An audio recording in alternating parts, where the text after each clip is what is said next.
Ang kwentong ito ay rated PG, patnubay, at gabay ng magulang ang kailangan para sa mga batang nakikinig.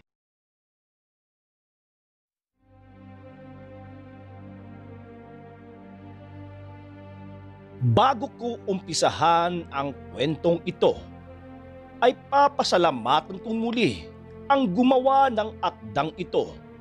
Walang iba kundi si Antoniano Bari. Maraming salamat sa iyo, bro, sa pagbahagi ng kwentong ito sa aking channel. Yun lamang po.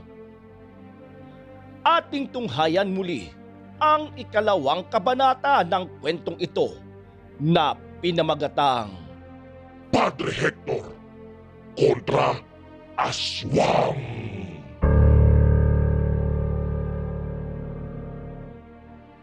Walang nagawa ang Amoroko kundi ang umatras, at muli itong naging isang makapal at maitim na usok, saka ito tuluyang naglaho.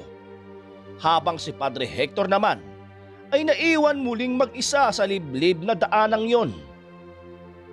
Matapos maglaho ang Amoroko sa harap ni Padre Hector, ay muli siyang sumakay sa kanyang sasakyan upang tunguin naman ang bahay kung saan nakaburol ang yumaong nais niyang bigyan ng kaunting tulong, alang-ala sa mga naulila ng naturang pumanaw. At habang nagmamaneho si Padre Hector, ay bigla-biglang pumasok sa kanyang balintataw ang mga alaala ng kanyang nakaraan. Ang kanyang nakaraan ukol sa pag-ubos ng mga aswang sa kanyang pamilya, na dahilan upang siya ay magpalaboy-laboy sa lansangan at mapalat namang kinupkup siya ng isang manggagamot noong siya ay 10 taong gulang lamang. Kawawa naman ang mga naulila ng mama na yon. Maliliit pa ang mga anak, tapos paglalabada lang ang tanging ikinabubuhay ng kanyang asawa. Naibulong na lamang ni Padre Hector sa kanyang sarili habang siya ay nagmamaneho, nang biglang magpakita muli sa kanya ang gabay niyang si Miguel. Oh Hector, ang lungkot mo na naman. Naaalala mo na naman ba ang sarili mo sa tuwing maiisip mo ang mga naulila ng namayapa? Saad ni Miguel nang bigla itong muling magpakita sa kanya. Oy, kaya nga sana ay makatulong man lang ako kahit kaunti. Para naman kahit balo na ang asawa ng namatay may ikabubuhay pa rin ang mga naulila ng namatay. Tugon naman ni Padre Hector. Napakabuti talaga ng iyong puso, Hector. At hindi ka nagsasawa sa mga taong tumulong. Napakalaki ang iyong puso pagdating sa mga taong kapuspalad. Salamat, Miguel, sa papuri mo. Pero alam mo, kaya ko yung ginagawa ay dahil alam mo naman na maaga akong naulila, di ba? Kaya kapag may namatayan na mga kapuspalad, ay gagawa talaga ako ng paraan para kahit papaano makatulong ako ng kahit kaunti man lang. Pagkukwento pa ni Padre Hector, nang biglang ituro naman ni Miguel ang lokasyon kung saan naroroon ang naturang bahay. Nandito na tayo, Hector. Diretsuhin mo lang yung kalsada na yan. Tapos, liko ka sa kaliwa. Ha? Paano mo naman nalaman yun? Nakarating ka na ba dito kanina? Oo naman. Habang hinaharap mo kanina yung Amoroko. Kaya nga, nauna na ako sa'yo para alamin kung saan banda yung bahay na may nakaburol. Sa bagay, kailangan din naman nating maghiwalay paminsan-minsan para masubukan ko din yung mga panguntra na itinuro mo sa akin. Kasi minsan may mga aswang na kayang labanan ang mga orasyon na ginagamit ko sa pang-eksorsismo Tugon ni Padre Hector habang iminamaniobra niya ang sasakyan upang humanap ng magandang pwesto. Mismo, yung mga sigil na tinuro ko sa'yo para sa armas mo, nagawa mo na ba? Tanong ni Miguel ukol sa mga karunungang itinuro niya kay Padre Hector. Oo naman. Yung isa ipinalagay ko na sa espadang ipinapanday ko nung 1 linggo. Tapos yung isa naman nakaukit doon sa maliit na krus na kahoy na lagi kong daladala. Alam mo, Miguel, labag man sa kalooban kong patayin sila, pero napipilitan akong gawin yun sa kanila para sa ikabubuti ng lahat. Mahusay naman kung ganun. Kasi yung mga aswang na gabunan, kayang hawakan yung mga sagradong kagamitan ng simbahan. Tulad yung nilagi mong daladalang maliit na kahoy na krus. Pati nga rosaryo, kayang-kaya din nilang hawakan eh. Tsaka, nakakapagsimba nga din sila. Nakangiting saad naman ni Miguel. So ibig sabihin lang yan, pag may makaharap akong maski isa man lang sa kanila, ay dapat kumpleto ako sa mga armas para meron akong pangdepensa sa kanila. Ganun na nga. Maiksing sagot naman ni Miguel. Nang marating niya ang bahay, ay agad namang binati si Padre Hector ng mga kapitbahay ng namatayan. At doon ay nag-alay si Padre Hector ng isang misa at dasal. Saka ito nagbigay ng kaunting tulong pinansyal sa mga naulila ng namayapa. Mrs., tanggapin niyo po sana itong kunting tulong ko po sa inyo. Hayaan niyo po at babalik po ako sa araw ng libing at sasagutin ko na po ang lahat ng mga gastusin sa pagpapalibing ng inyong asawa. Maraming salamat sa iyo, Padre. Malaking tulong po ito sa akin at sa mga apo ko. Lalo na't ulila na ang mga bata. At kami na lang ng namayapa kong mister ang siyang bumubuhay at kumakalinga sa kanila. Maluhaluhang tugon naman ng biyuda. Wala pong anuman yun, Nay. Tungkulin ko din po ang maglingkod sa mga tao. Hindi dahil bilang pare o kura-paroko nitong bayan natin, kundi bilang tao na nais pong makisimpatya at tumulong po sa inyo.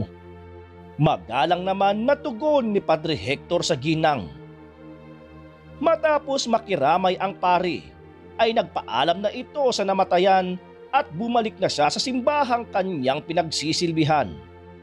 Nang makarating na siya sa kanyang destinasyon, ay bigla muling nagpakita si Miguel kay Padre Hector upang bigyan siya ng babala dahil di umano ay may nagbabanta na naman mga aswang sa bayan ng San Vicente sa muling pag-atake nila sa nasabing bayan. Hector, maghanda ka. Dahil sasalakay ang mga aswang sa bahay ng isang buntis sa Barangay Esperanza mamayang gabi. Kaya ihanda mo ang lahat ng mga kakailanganin mo. Babala pa ni Miguel kay Padre Hector dahil sa bantang pagsalakay ng mga aswang. Sige Miguel, tapusin ko lang ang lahat ng mga gawain ko dito. Tapos pupunta na ako sa bayan na yon. Sagot naman ni Padre Hector habang nagpapalit ito ng damit. Mabilis na lumipas ang maghapon at tinungo na nga ni Padre Hector ang nasabing barangay upang bisitahin ang mga residente doon at nag-alay din siya ng maiksing misa sa mismong kapilya ng barangay na yon bilang bahagi ng kanyang pagmamanman sa paligid ng maghapong yon. Hanggang sa inabot na nga siya ng dilim sa barangay na yon. Oh Father, gabi na po ah. Hindi pa po ba kayo uuwi? Pang-uusisa pa ng barangay kapitan. Hindi pa po Kap. May inaantay po kasi ako eh. Ganun ho ba? O siya sige po, maiwan ko na po muna kayo at ako'y muling babalik pa sa ating barangay hall. At baka nag-aantay na ang mga tanod ko dun eh. Ang sipag mo po palang magpatrolya sa barangay natin Kap ah. Kasi pati ikaw mismo kasama pa sa pagroronda ng mga barangay tanod natin. Pagpupuri pa ni Padre Hector habang nakaupo lamang ito sa loob ng kanyang sasakyan na nakabukas ang bintana. Ay opo Father, kasi yun naman talaga ang dahilan kung bakit ako nandito, para magsilbi sa mga tao, lalo na ngayon na may mga gumagalang mga aswang dito sa lugar namin. Mahirap na, baka madagdagan na naman ang magiging biktima ng mga yun eh. Father, alam po naman natin pareho na hindi po tinatanggap sa korte ang ganong statement, di ba? Kaya nga po, kami na lang ang nagtutulong-tulong para sana mapuksan namin ang salot na aswang na yan. Ganun ba? Mag-iingat kayo parati Kap ha?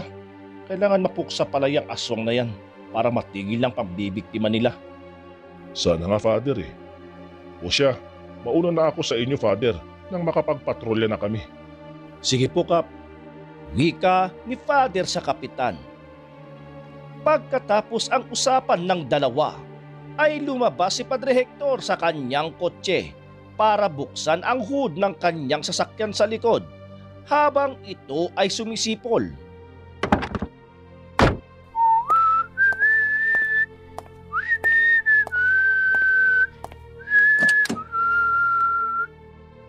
Ano kaya ang pakay ng paring ito? Mukhang may naaamoy akong hindi maganda ah. Parang magiging sagabal pa yata siya sa mga plano ko. Kumakalam na ang sikmura ko. At mas lalo na ngayon dahil takam na ako sa laman ng sanggol. Bulong ng lalaki na patago-tago mula sa likod ng mga mayayabong na puno ng saging. Lumabas ka na dyan. Sige na, huwag ka nang mahiya. Kanina pa kita pinapakiramdaman eh. Anong akala mo? Di ko malalaman na ikaw ang gumagala-galang aswang dito? Saad ni Padre Hector. Agad namang napamulagat ang lalaking nagtatago sa sagingan. Kaya naman wala nang nagawa to, kundi lumabas na lang at magpakita. Ang lakas ng loob mo namang hamunin akong magpakita sa iyo, Pader. Bakit? Sa tingin mo ba ay kaya mo na ako, ha? Anong ipanlalaban mo sa akin? Agwa bindita! Hoy, Pader! Katoliko din ako kagaya mo. Kaya hindi mo ako matatakot. At kailanman ay hindi kita katatakutan. Kaya wag mo akong patawanin, Pader. Wala akong kinakatakutan. Pangungutya pa ng lalaki sa pare. Tanging ngiti lamang naman ang isinagot ng pare sa mahabang sinabi ng lalaki. Nakakainsulto ka, Padre. Parang di ka natatakot sa akin ah. Nginingitian mo lang talaga ako. Pwes, tignan natin ngayon kung hindi manginig ang mga tuhod mo kapag nagpalit na ako ng anyo. Wika ng lalaki at nagpalit na nga ito ng anyo.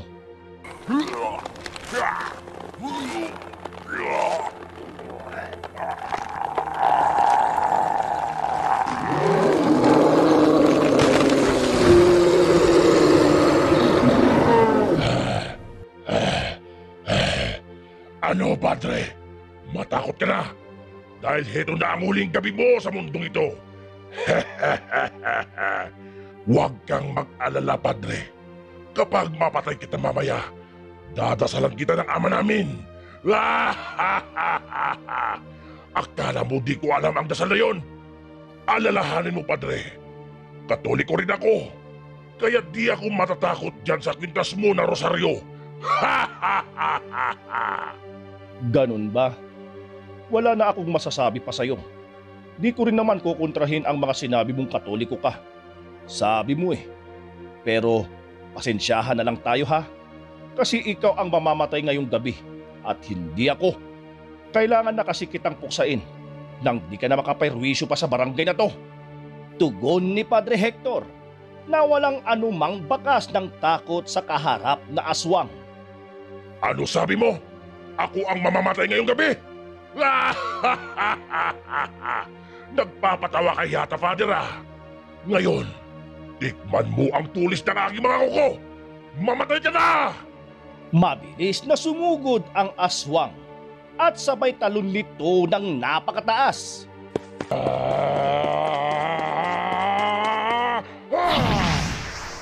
Tatapusan mo na! Sigaw ng aswang habang pabulusok na ito kay Padre Hector. Lingid sa kaalaman ng aswang, kaya pala binuksan ni Padre Hector ang hood ng kanyang sasakyan ay para kunin ang kanyang kadenang latigo na gawa sa pilak na may mga maliliit na bolang bakal na gaholin ang laki na sinamahan pa ng mga patusok na tinik na nakapaligid sa dulo nito. Yun ang akala mo, aswang. Wika ng pare. Sabay inihataw niya ang latigong pilak sa aswang na aktong sasakpang na sana sa kanya. Ngayon, lasapin mo ang hagupit ng aking latigo!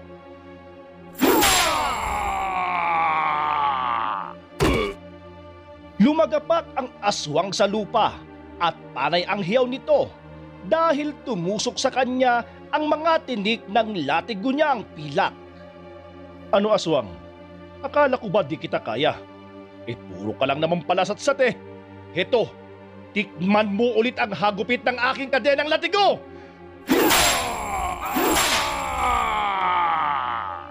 Tama na, Padre! Tama na! Di na ako lalaban pa sa'yo! Pader, parang awa mo na!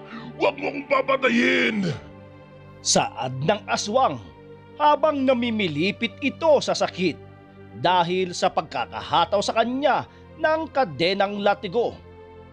Oh, akala ko ba hindi ka natatakot sa akin at wala kang kinakatakutan? Tapos pinagmamalaki mo pang Katoliko ka, di ba? Tapos ngayon magmamakawa ka? Ano ba talaga?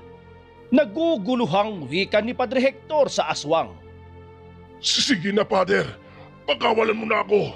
Pangako, hindi na ako magpapakita dito ni kahit kailan. Lalayo na ako kung yan ang gusto mo, Father. Basta buhay mo lang ako. Pakiusap, Father. Maawa ka sa akin.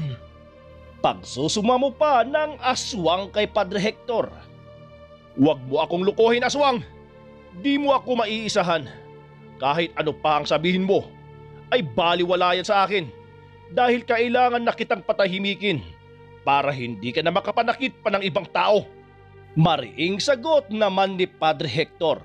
Saka nito muling hinagupit ng kadenang latigo. Magdasal ka na, aswang. Dahil katapusan mo na!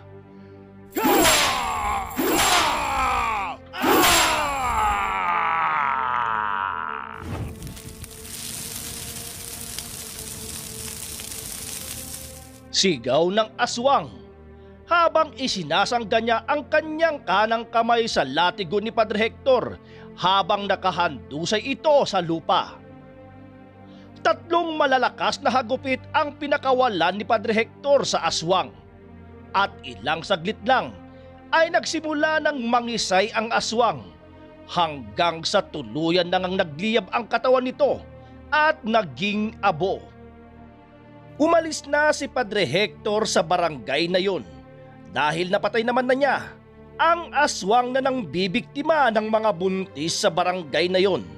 Habang nagmamaneo siya pa uwi, ay bigla na namang nagpakita ang kanyang gabay na si Miguel sa loob ng sasakyan. Ang galing mo, Hector. Akalain mo, nagawa mong talunin ang aswang na yun na kahit wala ang tulong ko? Ginawa ko lang naman ang tama, Miguel. At isa pa, may naitulong ka din naman sa akin habang nilalabanan ko yung aswang na yun. Dahil kung wala yung kadenang latigo na binigay mo sa akin, malamang ako na siguro ang patay ngayon. Kaya malaking pasasalamat ko sa iyo nang dahil doon ay maipantapat na ako sa mga katulad nilang mga kampon ng kadiliman. Paglalahad pa ni Padre Hector habang nagmamaneho pabalik sa kumbento. Pero ang tapang mo rin, ha? Biruin mo, hinarap mong mag-isa yung aswang nang hindi ka man lang natakot. At mas lalo ka pang dinatinag nang sumugod sa iyo ang aswang. Parang baliwala lang sa iyo ang lahat. Walang kagatul-gatul mong hinagupit ng kadenang latigo mo.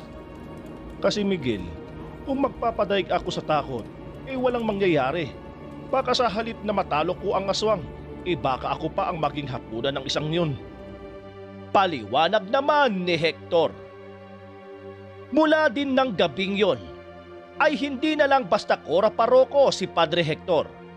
Dahil bukod sa pagiging exorcist at healing priest niya, ay doon na siya nagsimulang tumugis ng mga aswang. Hindi katulad noon na ito ay kanyang ginagawa lamang kapag hinihingi ng pagkakataon. Ngunit sa gabing ding yon, ay sinumpa ni Padre Hector na pupuksain na niya ang mga aswang na nais guluhin ang katahimikan ng mga mamamayan sa bayan ng San Vicente. Hinding-hindi talaga ako matatakot sa mga aswang na yan. At kahit na anong mangyari, puprotektahan ko ang taong bayan laban sa kanila. Kahit buhay ko pa ang maging kapalit, lalabanan at lalabanan ko sila hanggang sa huli kong hininga. Pangako pa sa sarili ni Padre Hector habang nagmamaneho. Huwag kang mag-alala, Hector. Di ka nag-iisa. Kasama mo ako at pati siya. Di niya tayo pababayaan kahit kailan. Kasama natin siya palagi. Sabad pa ni Miguel habang nakaturo sa itaas. Oo naman siyempre no. Malaki din ang tiwala at pananalig ko sa kanya na kahit kailan ay di niya ako pinabayaan. Kaya ka nga pinadala sa akin bilang gabay ko. Di ba tama ako ha, Miguel? Oo na, tama ka na. Alam mo Miguel, gusto kong unahin yung hepe ng mga pulis. Malakas kasi ang hinala ko na siya ang mga pinuno ng mga aswang na nandito sa bayang ito. Hayaan mo muna yung hepe na pulis na yan, Miguel. Darating din tayo dyan. Hintayin mo lang at dadating din ang tamang pagkakataon. Sa bagay, tama ka dun. Sa tamang pagkakataon. O siya, paano Hector? Pagdating natin doon sa kumbento, magpahinga ka na kaagad ha. Alam kong pagod ka sa maghapon mong gawain sa loob at labas ng simbahan Opo, mahal kong gabay. Masusunod po. Pabirong sagot ng pare. Habang patuloy na binabaybay ni Padre Hector ang kahabaan ng daan, ay di niya inaasahang tumunog ang cellphone niya. At ang nakarehistrong numero na tumatawag sa kanya ay ang isa sa mga lay minister nito na nakatira din sa kumbento na kanyang tinutuluyan. At nang sagutin niya ito, ay napag-alaman niyang mayroon siyang bisitang nag-aantay sa kanya sa kumbento na di kilalang lalaki. Sino naman kaya yun? Ano kaya ang pakay niya sa akin? Napaka-importante siguro dahil kahit gabi na ay napasugod pa rin siya sa kumbento. Pagtatakang wika ni Padre Hector. Malalaman din natin yan mamaya. Pagkadating natin doon. Turan ni Miguel. Nang dahil sa tawag na yon, ay binilisan ni Padre Hector ang pagpapatakbo ng kanyang sasakyan upang agad na makarating sa parokya ng San Vicente. Ang Barangay Esperanza kasi na kanyang pinuntahan kanina ay pinakadulong barangay yon, kung kaya't binilisan niya ang kanyang pagmamaneho para maabutan niya ang lalaking nag-aantay sa kanya doon sa kumbento. Huwag kang mag-alala, Hector. Kung talagang mahalaga ang kanyang pakay sa'yo, ay maghihintay yun sa'yo. Kaya dahan-dahan ka lang sa iyong pagmamaneho. Baka mamaya madisgrasya ka pa sa daan. Pagpapaalala pa sa kanya ni Miguel dahil sa sobrang tulin na ang pagpapatakbo ni Padre Hector sa kanyang sasakyan.